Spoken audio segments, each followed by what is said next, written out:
Who doesn't love a steak dinner every now and then? Well, vegetarians, of course. My apologies, vegetarians, for this meal I'm about to make. It's a delicious steak sandwich with creamy mustard, shallots, and arugula. It's good. All right, so season up your steaks on both sides. Make sure they're nice and dry because they're gonna saute and you wanna get a really good sear on them. These are ciabatta rolls. Cut them in half. They need to get toasted in the oven. I mean, I suppose if you had an appropriate toaster, you could toast those in a toaster, but my toaster's not big enough. These will be toasted in the oven while I cook these on top of the stove. I have my oven preheating, 350. I'm gonna toast these ciabatta rolls. And I also have this pan preheating where I'm going to cook my steaks. I just had it on low so it wouldn't overheat. Now I'm gonna turn it up to medium high and add a little bit of oil.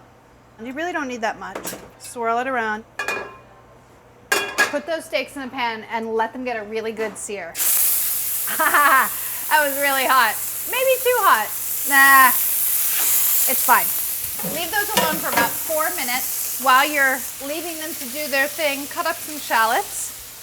Peel your shallots. In an effort to maintain a little bit of order, I am now going to be using a discard bowl for all of my garbage.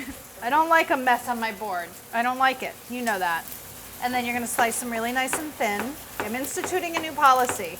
Keep it clean, keep it organized. Everything will work out in the end. I'm insanely optimistic. Don't you know that about me? I think it's time to check those steaks because they're actually quite thin. They were like ½ an inch thick, so I don't want them to overcook. I'm going to turn them over.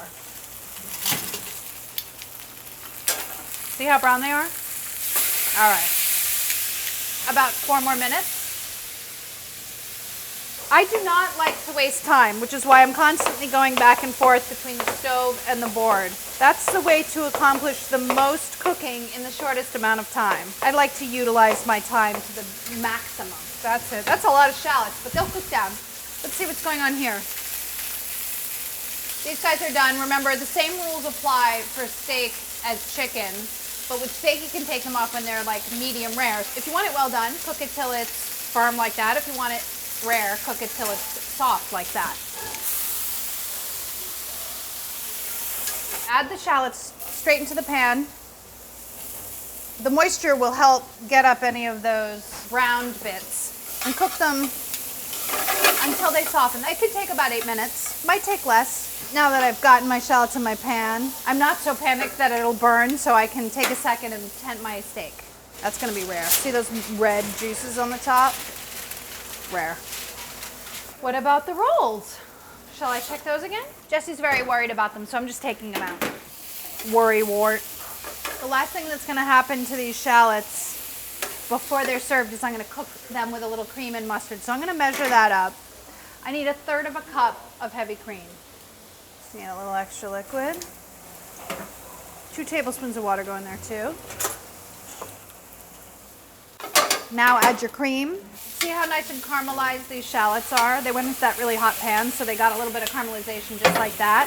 Let that boil up and thicken just a little bit. All right, it's reduced enough. Now I'm gonna add my mustard, about 1 tablespoon. This is gonna give it such great flavor, and it helps thicken the sauce because mustard is an emulsifier. Don't forget about seasoning. I did forget about seasoning, so I'm gonna do it now and then stir it around. Oh, don't those look good? Turn them off and slice up your steak. While the shallots were cooking, the steak was resting. Slice it across the grain. It's looking kind of medium in there. I might have cooked it a little too long, but it's okay.